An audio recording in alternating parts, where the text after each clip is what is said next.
시작하겠습니다. 오늘 6월 8일 하나님 나라 2PM 토요 줌 모임을 이제 시작하겠습니다. 오늘 제목은 어린아이의 찬미를 받으신다 하는 걸 가지고 말씀을 드리겠습니다. 마태복음 21장 15절에서 17절 말씀 제가 읽겠습니다. 대제사장들과 서기관들이 예수께서 하시는 이상한 일과 또 성전에서 소리질러 호산나 다윗의 자손이여 하는 어린이들을 보고 노하여 예수께 말하되 그들이 하는 말을 듣느냐? 예수께서 이르시되 그렇다. 어린 아기와 젖먹이들의 입에서 나오는 찬미를 온전하게 하셨나이다 함을 너희가 읽어본 일이 없느냐 하시고 그들을 떠나 성 밖으로 베다니에 가서 거기에 이와시니라. 이렇게 되어 있습니다. 근데 메시지 성경도 제가 한번 읽어봤는데 거의 대동소이한데 예수가 베다니로 떠나갈 때 뭐라고 나오는가 하면 예수께서 진저리를 내시며 돌아서서 그 도성을 떠나셨다. 진저리를 내시며 하는 이런 말로 이제 첨가해 놨더라고요. 그래서 이제 우리 지난주에 교제했다시피 성전이 뒤엎어지고 깨끗이 청소가 된 후에 이 갈 곳 없는 소경과 지체의 부자유자들이 예수께 나와서 치료를 받고 나아진 그 장면을 본 어린아이들이 호산나 다윗의 자손이여 하는 찬미를 드리는 장면이 이제 본문에 나오는 말씀이고 이번 교재 주제입니다. 예수는 누구냐? 예수는 바로 이 어린아이들의 찬미를 온전케 하시는 분이다. 이렇게 말씀드릴 수가 있습니다. 우리 고등학교 다닐 때 이제 세종대왕이 훈민정음 창제하시면서 하신 말씀이 뭐라고 나오는가 하면 나란 말씀이 중국과 달라서 어린 백성이 뭐 니르고자 헐빼시도 이런 말이 쭉 나와요. 이 무슨 말이고 하면 우리나라 말이 중국과 달라서 어린 백성, 어리석은 백성이 뭘 알리고 싶은 일이 있어도 제 뜻을 펴지 못한다는 이런 말이 있거든요. 그러니까 오늘 본문에 나오는 어린아이들이라는 말은 바로 어린이라는 말이고 어린이를 다른 말로 말하면은 어리석다 하는 말이죠. 우리 옛말에 어린이라 하는 말은 어리석은 백성을 어린 백성으로 이렇게 표현하고 있어요. 그래서 이 대목을 좀 주의해서 우리 같이 교제하면 좋겠습니다. 근데 이 어린아이라고 말하는 이 어리석은 사람들에 반해서 어른들, 소위 백성의 지도자들은 예수를 찬양하지 않는 장면이 오늘 본문에 나오잖아요.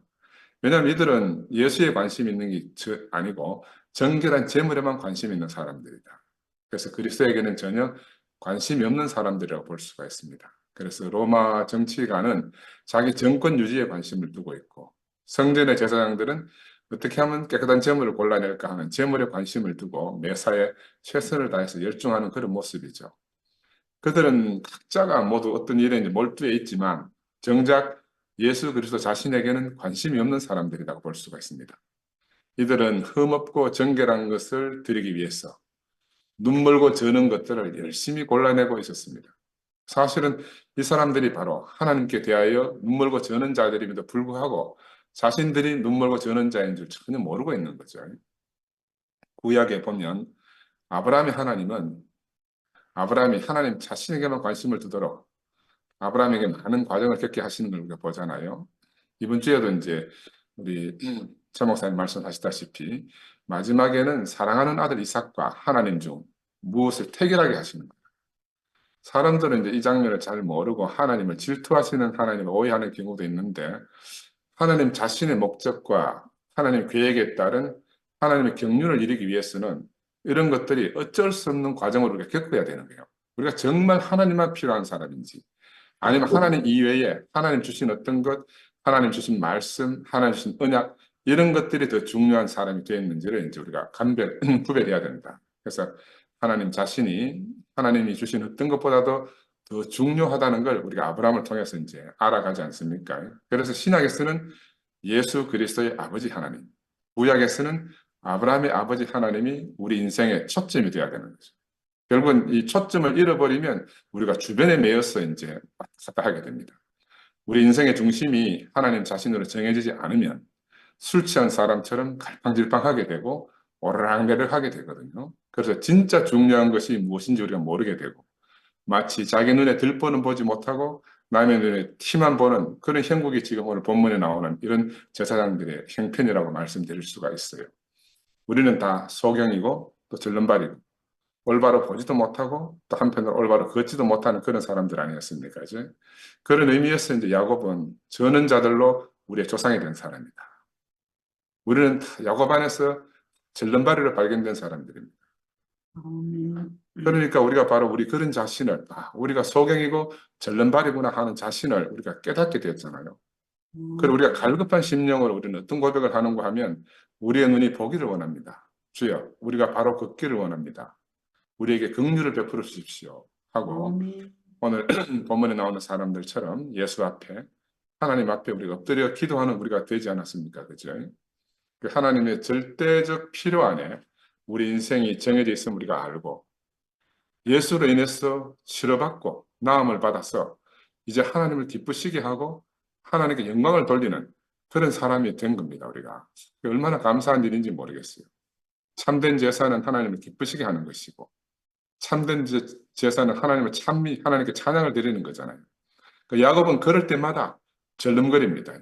근데 절름거리는 그 걸음 한 걸음 한 걸음이 다 하나님을 기쁘시게 하는 그런 참 제물이 된 우리의 조상이에요. 그 열국의 아브라함의 후손이 된 사람이고 마지막에는 아버지 아브라함이나 이삭보다 더 영광스러운 사람이 됐어요. 근데 오늘 본문에 나오는 제사장들은 자기들을 기쁘게 하기 위해서 지금 제물을 고르는 데만 열중하고 있는 그런 모습을 우리가 보고 있습니다. 근데 이 모습을 보는데 왜 자꾸 이제 AM들이 생각나는지 모르겠어요. 그들이 바로 이 제사장들과 겹쳐 보이는 거라. 자신들이 보기에 흠없고 정결하지 못한 것을 혼신을 다해서 찾아내는 모습이 눈앞에 막 떠오르는 거라. 이상하게 본문을 이거 보는데 그런 장면이 오버랩이 되는 거예요. 그들이 하는 말이 뭐냐 하면은 과정은 더 이상 쓸데가 없다. 하나님이 아브라함과 이삭과 야곱을 어떻게 다루어서 하나님의 백성이 되게 했는지, 예수가 과정을 겪은 그 보혜사 그 영으로 우리를 찾아오는 것 자체를 모두 부정하는 이런 현실이 된 거예요.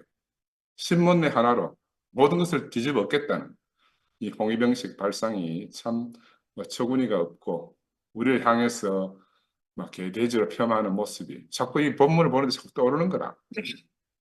야, 근데 이런 욕을 우리가 들으면서도 개라도 주인의 상에서 떨어지는 부스러기는 먹는다는 발로 스로보니게 여인이 그 가난한 스로보니게 여인이 깊이 생각이 나는 거예요.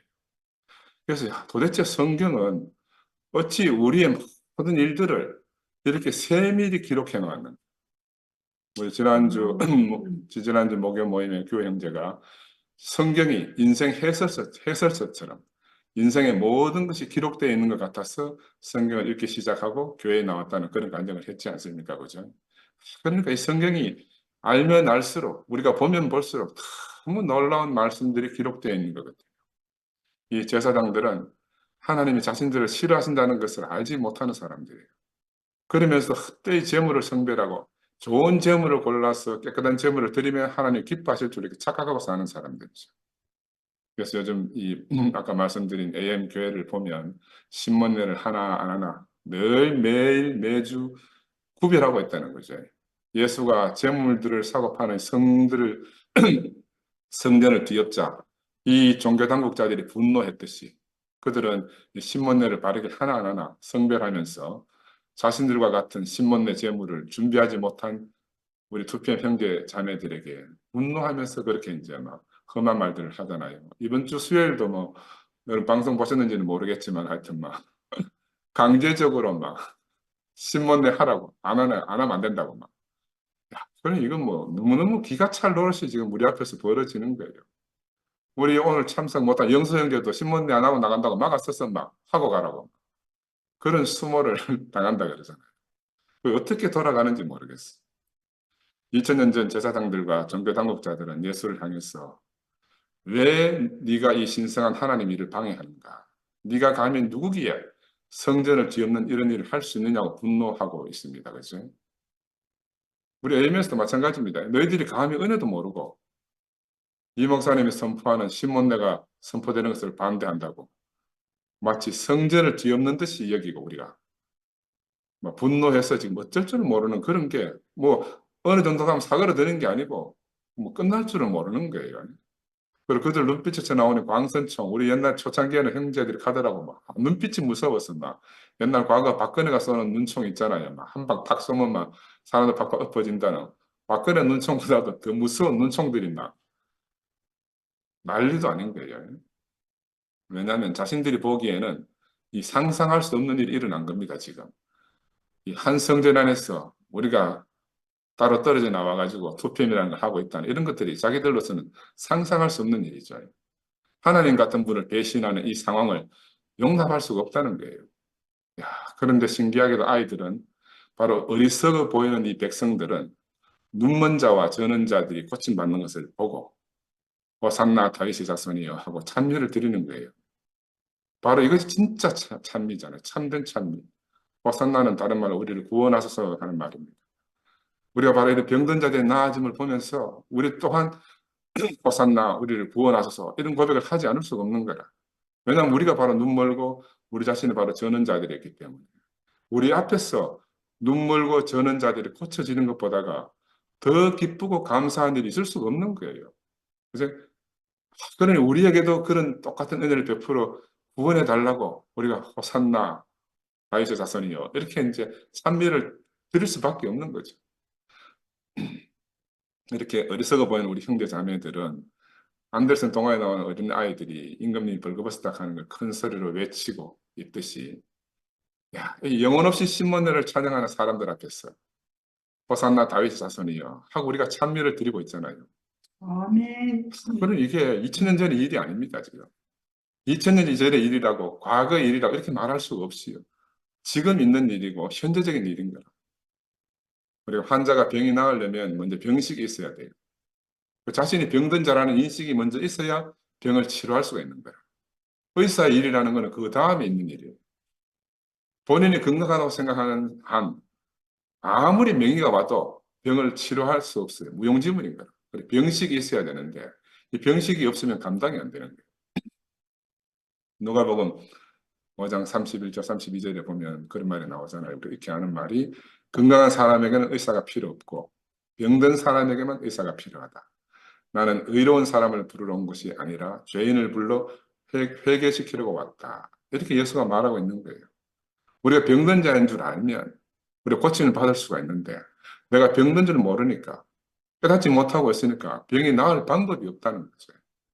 그들이 헛되이 재물을 드리고 있는 곳에서 참된 재물을 드리는 이는 예수 자신밖에 없다. 건강한 사람은 예수 자신밖에 없잖아요. 예수만 유일하게 건강한 분이라 말씀드릴 수 있고요. 지금 이 제사장들은 하나님 보시기에 온전한 백성을 자기들이 눈물고 저는 자들로 만들었어. 지금 신문 때도 똑같이 우리를 하여금 그렇게 만들고 있는 거죠. 그래서 예수는 바로 이 병든 백성들, 병식 있는 백성들을 고치고 있는 거예요. 자기가 병든 자인 줄 아는 사람, 자기가 눈먼 자인 줄 아는 사람, 자기가 저는 자인 줄 아는 사람을 고치고 있는 거죠. 이것을 본 자가 바로 어린아이들이고 이 어린아이들이 순전한 눈으로 호산나 다윗의 자손이요 하고 찬미하고 있습니다.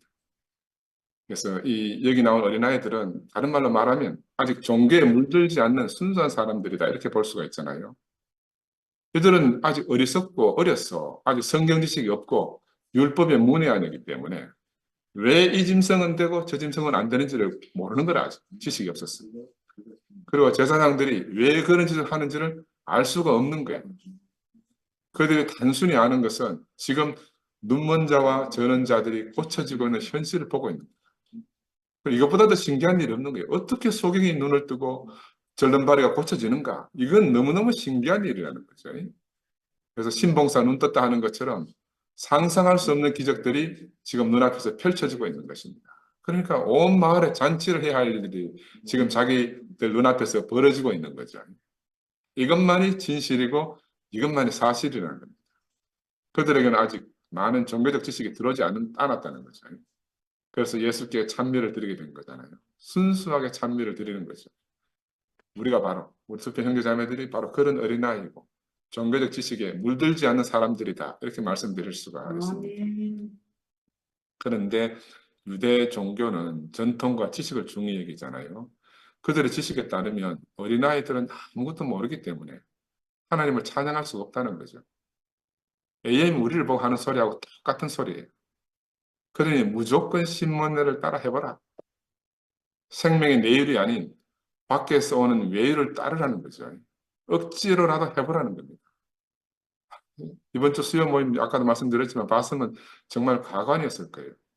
남미 호랑개교, 아미아부타불 관세음보살, 오주 예수야 하는 것과 하나도 다르지 않는 장면이 지금 우리 안에서 펼쳐지고 있는 겁니다. 자세히 생각해 보니까 그들은 왜 이렇게 하는가? 다 급하기 때문에 인간적인 손을 대지 않을 수 없게 된 것 같아요. 결국은 이스마엘을 놓을 수밖에 없는 무리수를 두고 있는 겁니다.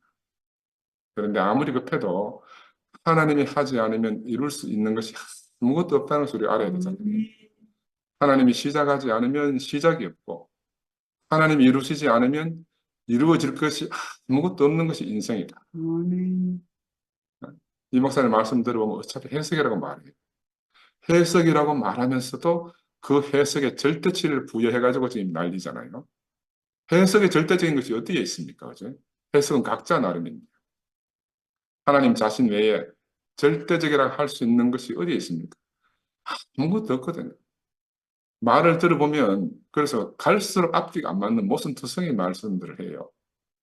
그런데 우리는 이것을 아브라함을 통해서 미리 보고 알고 있습니다. 하나님이 만 백성의 아버지로 세우시겠다고 밤하늘의 별처럼 바다의 모래알처럼 많은 후손을 주겠다고 약속하셨잖아요.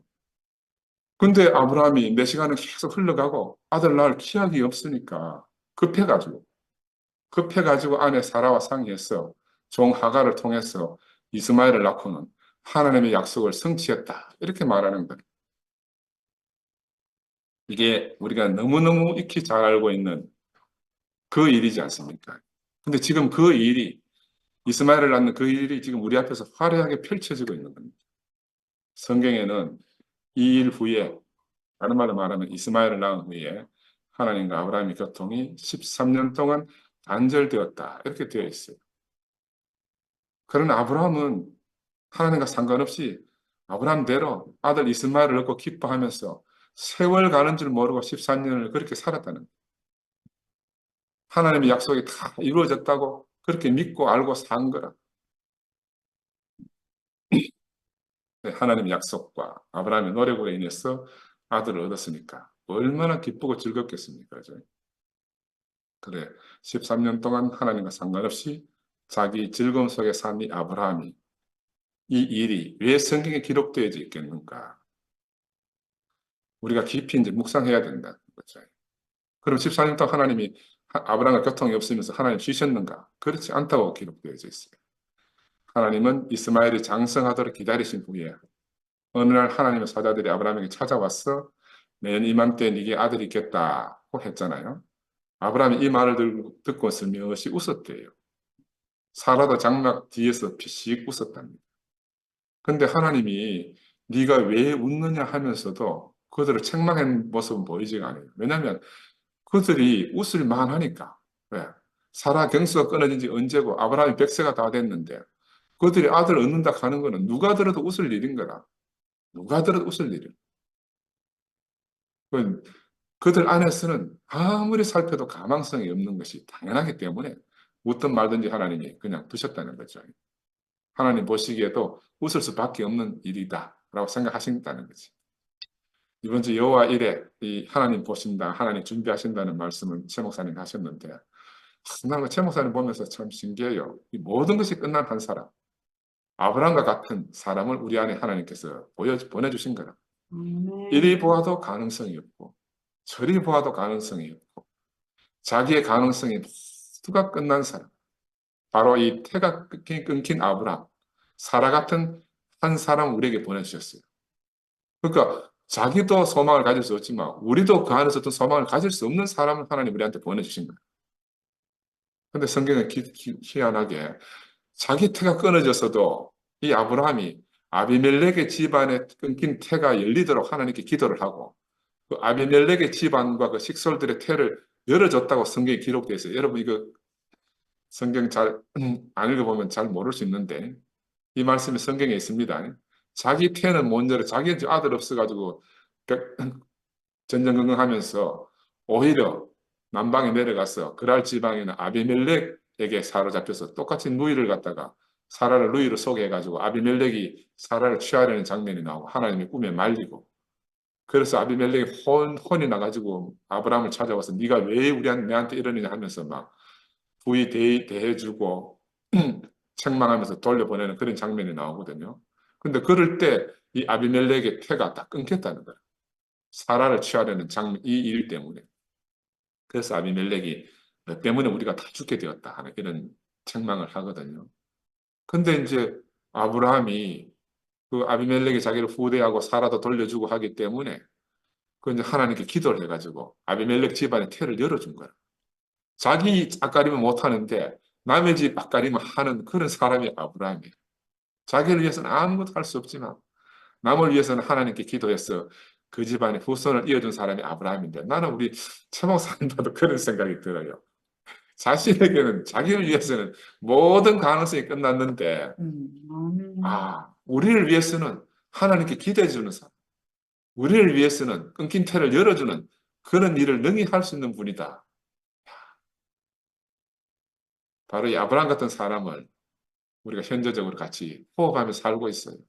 어찌 보면 그의 인간적 무능함이 하나님의 전능하심을 100% 드러낼 수 있는, 우리 한철에 늘 간증하듯이 100% 하나님 말씀을 증가하기 위해서 비디오 녹화한다 하는 것처럼 하나님의 전능하심을 100% 드러낼 수 있는 사람은 그 자기의 가능성이 전무한 사람이라 되지 않습니까? 그래서 너무너무 좋은 밭인 이 최목사님에게 보내주신 것 같아요. 그래서 앞으로 그 좋은 밭에서 얼마나 많은 열매들이 축소될 것인가 생각하면 아멘. 아브라함 열국의 아비가 된 것처럼 정말 맛있는 열매들이 열릴 것이 너무 소망이 되는 거예요. 내가 이러니까 꼭 하나님의 축복을 대신 막 해주는 그런 사람처럼 느껴지는데, 하여튼 저는 그렇게 보이는 거예요. 오늘 본문에 보듯이 세상의 종교 전문가들은요, 하나님을 찬양하려면 먼저 종교적 전통과 많은 지식이 있어야 된다. 이렇게 생각을 하거든요. 이건 전문가들의 일반적인 상식이에요. 지금 AM도 바로 그런 지경에 이르는 거라. 전문적인 그 식견이 있어야 된다는 거죠.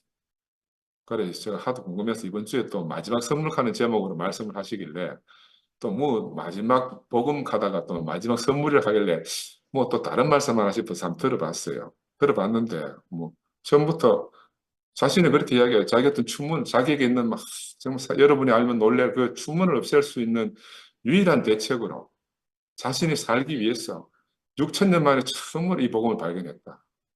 자기는 이 복음이 아니면 살 수 있는 방법이 없다는 거예요. 그 전에 십자가 복음으로는 자기 이 추문을 덮을 수 없기 때문에. 그래서 자기가 살기 위해서 어쩔 수 없이 이 신문의 복음을 발견했다는 거죠. 야, 그래 스스로 고백하는 걸 들으면서 나는 뭐 그전부터 늘 그런 생각을 했지만 내 생각이 틀리지 않았구나 하는 생각도 들고요.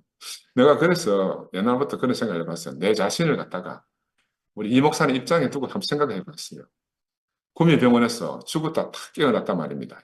눈 떠봤는데 내가 사지가 묶여있고 분명히 기억이 없는데 죽었다 살아난 거잖아요. 죽었다 깨어나서 처음 드는 생각이 무엇이겠습니까? 이야, 이대로 그냥 죽었다면 어떻게 됐겠나?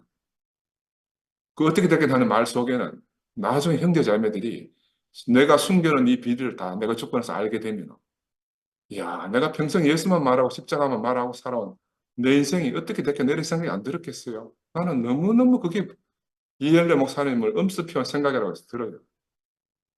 인지상정이거든요. 나도 만약에 내가 죽었다 깨어났다 생각하면 제일 먼저 드는 생각이 그런 생각일 것 같아요. 그런 생각이 들면 얼마나 두렵고 떨리겠습니까? 지난주에 말씀드린 대로 약복강 가에서 형 예서가 400명이나 되는 군사를 이끌고 자기를 만나러 온다는 그 소리를 듣고는 얼마나 두렵고 떨렸습니까? 야곱이 밤새도록. 바로 그런 야곱의 마음이 아니었겠나 싶어요.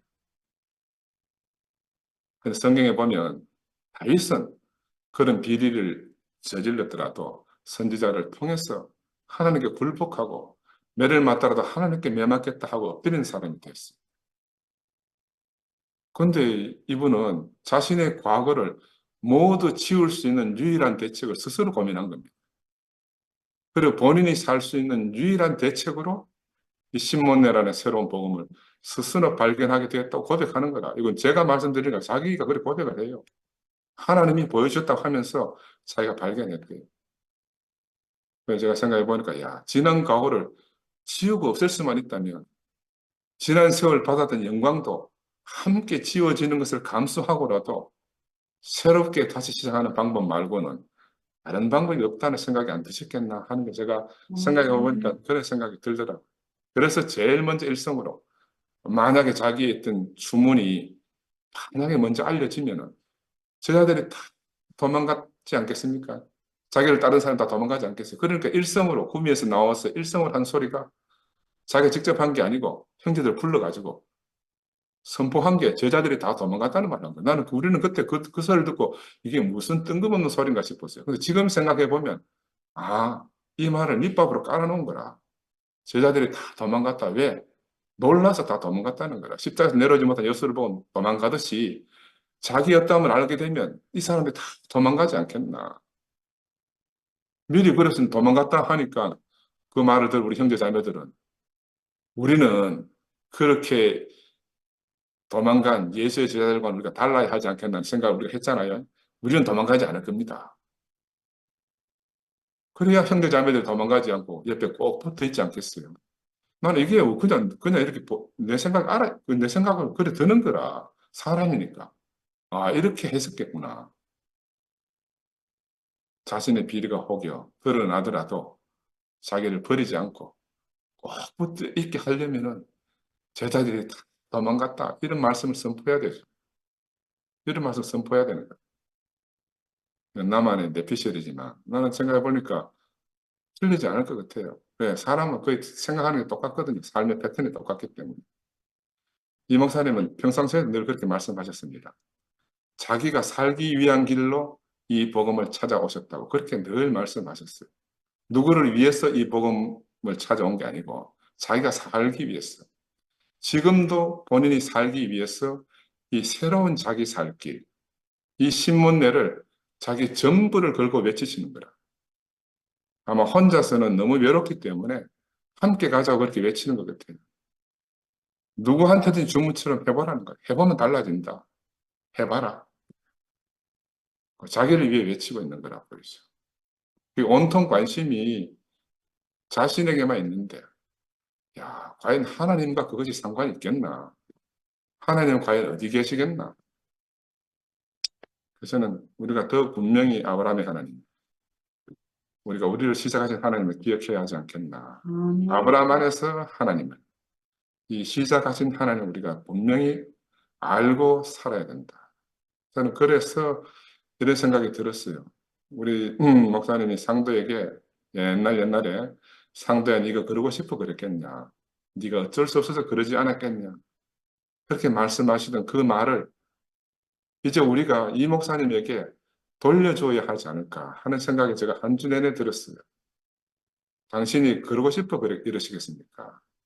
당신도 살아야 되니까 어쩔 수 없이 지금 이러고 계시지 않겠습니까? 하는 말을 나는 정말 돌려드리고 싶어요. 왜냐면 그분도 인생이고 나도 인생이거든요. 우리가 다르다 할 게 하나도 없는 사람이잖아요. 그죠?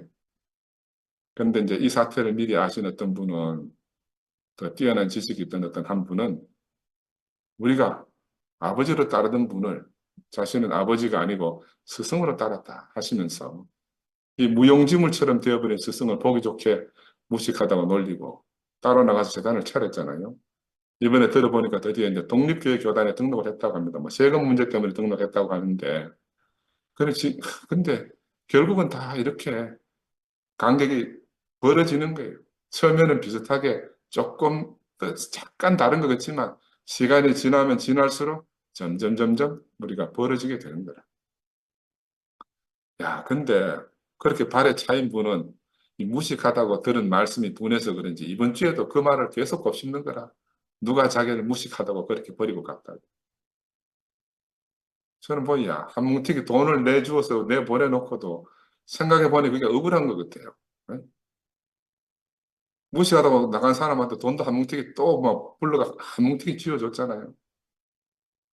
그래서 야, 예나 지금이나 이런 것들은 다 어떤 전문적인 지식이 따라다니면서 생기는 문제 같아요. 예수에게 더 가까이 가기 위해서 생기는 일이라 하지만 좋은 의도 안에서 얻은 그 지식 때문에 이런 일들이 다 벌어지는 게 아니겠나 하는 생각이 들고 제자들은 스승으로 예수를 따랐기 때문에 당연히 예수를 버릴 수밖에 없잖아요. 자기의 필요가 끝났기 때문에 버리고 가는 게 당연지사잖아요. 인지상정이고. 지금도 마찬가지입니다. 지금 우리 안에서 일어나는 일들을 보면 지금도 마찬가지예요. 근데 왜 우리는 여기 있는가? 우리는 지금 떠날 수가 없어요. 우리는 여기 이 자리에서 호산나 다윗의 자손이 우리를 불쌍히 여기 있었어. 우리는 지금 떠날 수 없어가지고 그냥 지하 강당에서 이렇게 살고 있는 겁니다. 우리는 처음 우리에게 생명의 공급의 통로가 되신 이분을 갖다가 우리 잊을 수가 없어요. 우리의 시작이기 때문에. 그래서 이분은 영혼 안에서는 생명의 통로로 우리에게 오셨어요. 또 현실 안에서는 실제로 우리 생명의 아버지셨거든요. 지금 비록 얻길로 하더라도 우리가 참 첫 자리에서 받은 은혜를 우리가 잊을 수가 없습니다. 왜냐하면 우리는 다 그 첫 자리에서 나아진 사람들이에요. 나아진 사람. 이것이 우리가 부정할 수 없는 현실이거든요. 지금 우리가 잠시 떨어져 있는 것이지 우리가 영원히 버린 것이 아니고 영원히 떠난 것이 아니잖아요. 이게 차이라, 이게 차이. 그래서 이 생명이, 우리가 받은 이 생명이 더욱 온전히 부대로 유전될 수 있도록 그 살아낼 몫이 우리에게 주어진 겁니다. 비록 생명 안에서 나아졌더라도 우리가 자기 십자가를 치고 예수를 따를 직무가 우리 각자의 몫으로 새롭게 주어진 현실이다. 저는 이렇게 보이거든요. 그래서 다시 말씀드리면 세상 일에는 대부분 전문가가 필요해요. 근데 하나님 찬미에는 전문가가 있으면 안 되는 거라. 손을 대면 안 되는 거예요. 전문가는 항상 기술자이기 때문에.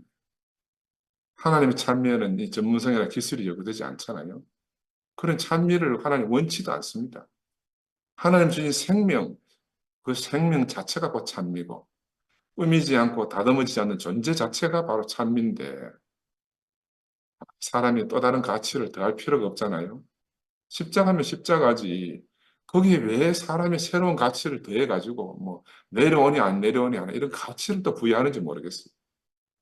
나는 이런 것은 하나님 연락지 못한다고 생각이 들어요. 이런 것들은. 유대교는 전문가들의 손에서 타락했고, 기독교 역시 전문가들 손에 넘어가면서 변질되었습니다. 지금 AM도 그렇게 변질되었잖아요. 다양성은 사라지고 획일화되고 굳어지게 되었습니다. 그래서 참 안타까워요. 생명은 굳어짐 속에서는 살 수가 없는데 우리가 늙어진다 하는 것은 굳어지는 것입니다. 그래서 늙어지면 사람이 없잖아요. 그런데 성숙한다 하는 것은 부드러워진다는 겁니다. 우리 앞에 야곱을 보면요. 야곱은 130년이나 부드러워졌어요. 하나님이 깊이 다루고 다루어져가지고 그 강팍하고 강팍하던 야곱이 더할 나위 없이 온유한 사람이 되었어. 그 할아버지 아브라함이나 그 아버지 이삭과 비교할 수 없는 영광스러운 사람이 된 거죠. 그러니까 우리가 하나님 다루심 안에 있는 사람은 얼마나 그 인생이 향기나는 사람이 되는지 몰라요. 그래서 저는 이 야곱을 보면 내게도 소망이 생깁니다. 저는 정말 딱딱하잖아요. 내가 정말 굳었어. 이번 주에도 우리 마누라한테 얼마나 혼났는지 모릅니다. 늘 꾸중을 듣는 거예요. 늘 꾸중을 들어요.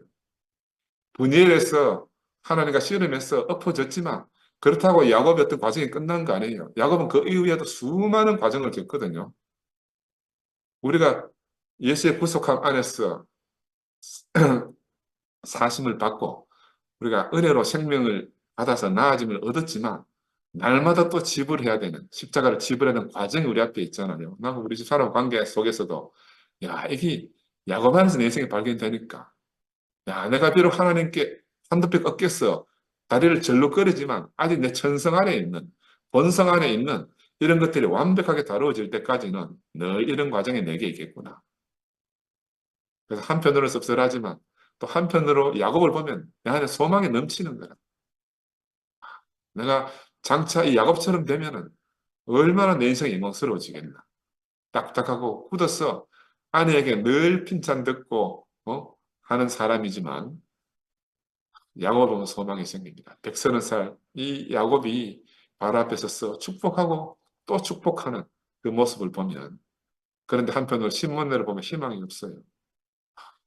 자기를 위해서 좋은 것은 술 먹고 혼자 좋은 것과 다를 바가 없잖아요. 내 이 말도 우리 마누라한테 많이 들었거든요. 함께 사는 사람에게도 선한 영향력을 미쳐야 되고 복을 빌어줄 수 있어야 하지 않겠습니까? 이게 이제 정말 제대로 된 그리스도인의 생활인데 늘 우리 아내에게 듣는 말이거든요. 아브라함은 혼자 좋으라고 하나님 부르신 게 아니잖아요. 그는 열국의 아비가 되기 위해서 하나님이 특별한 다르시만이 있었어요. 자신만을 위해서라 그러면 그 전에 셋이라는 사람도 있고 에녹도 있고 노아도 있었어요. 그런데 이 사람들은 각자 선한 사람들이고 각자 자기만의 필요 안에서 하나님과 만난 사람이지만 아브라함만 위하기 위해서 하나님 부르신 게 아니고 열국의 아비가 되기 위해서 아브라함을 부르신 거라. 그러니까 혼자 좋으라고 아브라함을 부르신 게 아니다. 그래서 앞에 말한 이 세 사람은 다 선한 사람들이지만 아브라함하고는 다르다. 혼자 구원받는 데는 온전할지 모르지만 아브라함처럼 만 백성의 아비가 되기 위해서는 혼자만 좋아서는 되지 않는 거잖아요. 우리가 이 말씀을 깊이 묵상해야 됩니다. 이번에 제가 이탈리아 여행 갔다 오면서도 1월 날 이제 가톨릭 예배를 집전하는 성전에 한번 들른 적이 있어요. 근데 가서 보니까 성전 형식이 그대로 남아 있어. 우리가 말은 못 알아듣는데 그냥 뭐 성경 본문을 쭉 읽는 것 같아요. 그 신부님이 나오셔가지고. 그다음 성수도 막 뿌리고, 그 다음에 또 성체를 탁 나눠주면서, 우리 같이 가던 여행 가는 사람들도 가톨 신자들 나가서 받아 먹고, 그러니까 다 끝나는 거라. 언어가 통하지 않아도요, 형식 안에서 다 통하고 지나가는 거라. 그 줄 서서 비스켓처럼 생긴 조각 하나 받으면 예배를 다 드린 게 되는 거죠. 그런데 우리가 이런 것들을 어떻게 하나님을 섬기고 하나님을 기쁘시게 하겠습니까? 이게 외형적 기술이라 말씀드릴 수가 있잖아요. 구약 시대에는 의식적인 제사를 지내려고 하다 보니까 기술이 필요했는지 모르지만 그래서 아론의 자손들을 제사 전문가들을 하나님 특별히 임명했잖아요. 그래서 지금 시대가 바뀌었습니다. 예수께서 오셨고 예수는 제사 전문가들의 상을 뒤엎어버리고 오늘 어린아이들의 찬미를 온전케 하시려고 왔다. 이렇게 되어 있잖아요. 그래서 기술 전문가가 아니라 어린아이들이 필요하다 하시면서 지금 성 밖으로 나가시는 장면이 본문의 장면입니다. 그래서 찬미 전문가들, 제사 전문가들은 어린아이들의 찬미를 꾸짖었지만, 어리석다고 꾸짖었지만, 바로 예수님은 그들의 찬미를 온전케 하신 분이다. 자꾸 오늘 AM 이야기 하는데, AM도 찬미 전문가들 작품 같아요. 어린아이들의 찬미가 사라졌어요. 꾸며 만든 것들이 활개치는 거라. 아무리 순진한 어린아이라도 이 찬미 전문가의 손을 싹 거쳐가지고, 예를 들면 그냥 한번 외쳐봐, 따라서 해봐, 선포해봐, 하는 이런 꾸며 만짐을 통해 가지고 간장 입 떨어지는 아이, 말 금방 배우는 아이들한테도 가서 막 신문내 하라고 그러고 야, 정령화된 이 신문내를 외치는 가관이 펼쳐지는 그런 것이 됐잖아요. 야, 그 신문내라는 학대 이게 지금 실제로 어떻게 학대를 학대 이 학대가 당연시 되는 놀라운 과학적 세계가 지금 교회 안에서 펼쳐지고 있습니다. 근데 신약의 찬미는 전문가가 필요 없습니다. 왜냐하면 의식이나 예법이 아니기 때문에 오로지 눈먼 자와 저는 자들이 고쳐지는 것을 보고 호산나 다윗의 자손이여 하는 것만 필요하잖아요. 이런 찬미는 어린아이들만이 거리낌 없이 할 수 있는 겁니다. 다른 말로 말하면 어리석은 백성들만이 할 수 있는 겁니다. 야, 예수는 이제 이런 것들을 떠났어. 진제를 내면서 오늘 메시지 성경에 보니까 예수가 진제를 내면서 떠나간다 그러잖아요. 진제를 내면서 이 만들어진 세계를 떠나서 아버지 하나님이 더 이상 가실 수 없는 곳을 떠나가지고 성 밖으로 나가셔서 베다니에 유하셨다. 이렇게 되어 있어요. 여러분 우리가 베다니 잘 알지 않습니까? 베다니는 어떤 곳인가? 바로 오늘 본문으로 말하면 베다니는 예수가 유하는 곳이고 예수가 유하시는 곳은 예루살렘 성전이 아니고 바로 베다니다. 이렇게 말하고 있어요. 자세히 보면 하나님도 그 아들 예수와 함께 지금 유하고 계신다. 이렇게 볼 수가 있습니다. 이 베다니에는 시몬이라는 사람이 살고 있어요. 이 시몬은 문둥병 환자라고 우리가 불리는 것을 알지 않습니까? 그는 한때는 문둥병 환자였다가 어느 때인가 예수에게 고침을 받았을 거로 추정되는 그 사람이 바로 시몬이라는 사람이죠. 또 나사로가 사는 곳이기도 합니다. 그는 죽었다가 예수로 말미암아 다시 살림을 받은 사람이잖아, 그죠? 예수는 바로 이런 사람들과 함께 하는 사람이잖아요. 오염된 제사장들과 장사치들이 없는 곳, 이 베다니에서 유하고 계신다. 문둥병자가 나음을 받은 것, 죽은 나사로가 다시 살림을 받는 것. 그러니 목자들의 왕으로 오신 사람 예수는 이 예루살렘을 떠났습니다. 성전의 주인이신 그리스도 또한 성전을 떠났습니다. 이게 너무 오버랩이 되는 거라. 영광의 왕 예수는 이 거룩한 성이라고 칭하는 예루살렘을 떠났고 참 실제이신 그리스도는 만들어진 성전을 떠난 겁니다. 왜냐하면 이곳은 참왕이신 그리스도가 머물 곳이 못 돼요. 이곳은 장사하는 장사치들과 그때 경배하는 그 전문가들의 거처가 되고 말았지 않습니까? 그죠? 그래서 하나님의 계시를 받은 인간이라 하더라도 우리 인간의 육체의 본성상 우리는 제도를 만들어 가지고 전통적으로 그것을 보존하려고 하는 것이 인간의 본성입니다, 본성. 근데 그걸 우리가 지금 현실로 목도하고 있는 거예요. 제도는 낡아지고 전통은 변하기 때문에 계시는 그 안에서 더 이상 남아 숨을 쉴 수가 없어요. 생명이 숨 쉴 수가 없는 게 되어버린다 말이에요. 이 목사님이 건강하실 때는 자신이 박물관에 보관되기를 원치 않는다 이렇게 말씀하셨는데 이제는 어쩔 수 없이 뭐 신문에 박물관에 보관되게 되셨어요. 유일한 교리 안에서 하나님과 간섭할 수 없는 곳에 그렇게 박제화되어 가고 있는 겁니다.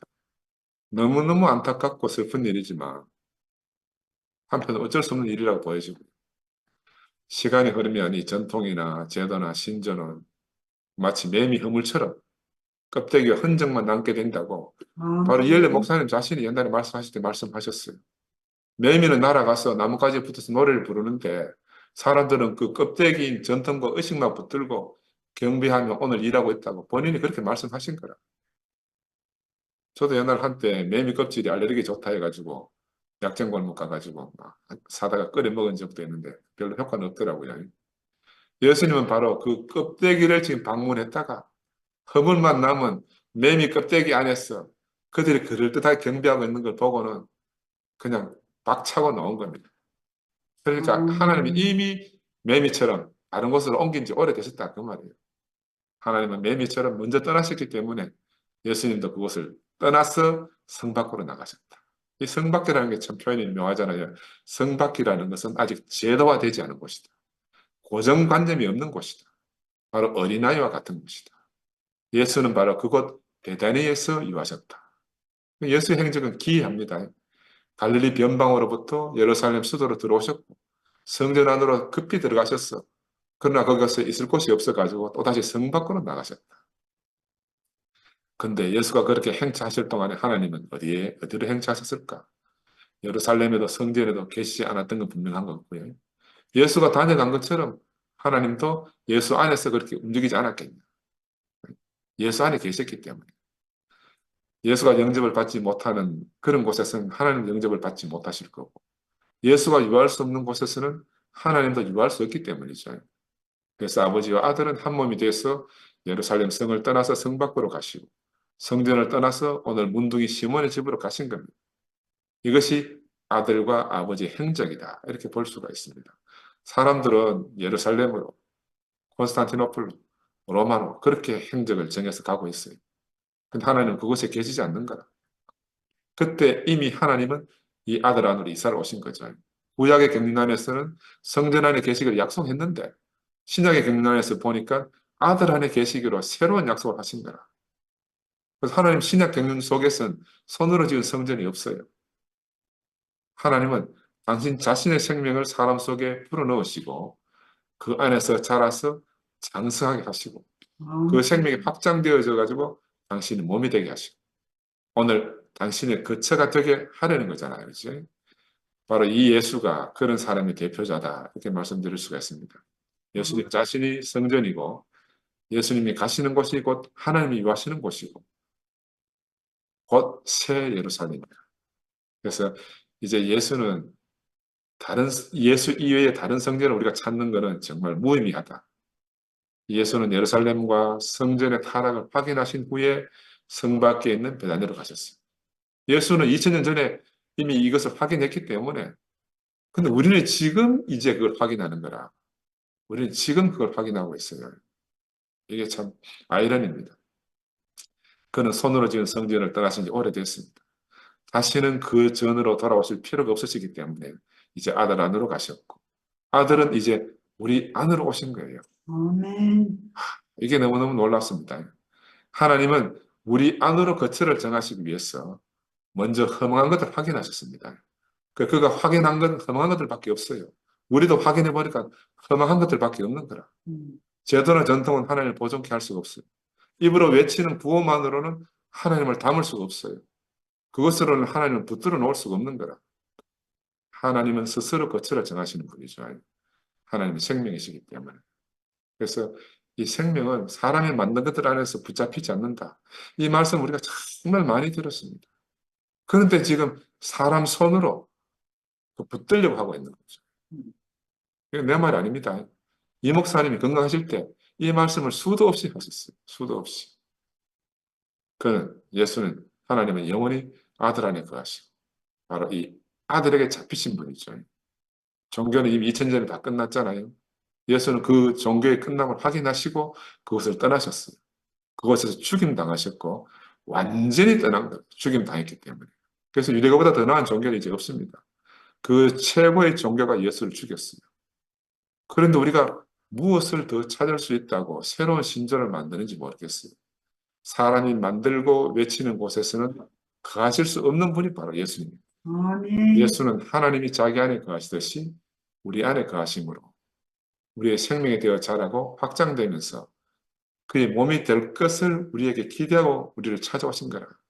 그래서 우리가 예수 그리스도 안에 있다 하는 이 말은 너무너무 유명한 말이잖아요. 우리가 예수 그리스도 안에 있다 이 말은. 예수 안에서 우리의 모든 것이 끝났다는 말입니다. 우리가 예수 안에 있다는 것은. 또 예수가 우리 안에 있다. 이 말은 이제 우리 안에서 미래를 향해서 우리 안에서 우리를 통해서 이 예수의 생명이 성장하고 자라난다는 거죠. 이 약속입니다. 그러니까 예수 안에 있다, 예수가 내 안에 있다. 이거는 조금 개념이 상이한 거라. 그래서 우리가 예수 안에서 발견되는 것은 우리의 모든 것이 과거를 포함해서 모두가 다 끝났다는 것이고 예수가 우리 안에 있다는 것은 우리가 하나 되어서 그리스도의 장성하신 분량까지 앞으로 자란다는 그런 약속입니다. 몸이 된다는 약속이죠. 하나는 현재 완료이고 또 다른 하나는 미래 완료이다.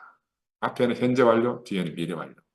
그래서 우리의 소경됨은 우리 저는 것을 고쳐서 하나님께로 온전히 달려가게 하시고 참 볼 것을 보게 하시고 어린아이들의 찬미처럼 우리가 당신을 찬양할 수 있게 하심을 감사하지 않을 수 없습니다. 할렐루야. 아멘. 감사합니다. 아멘.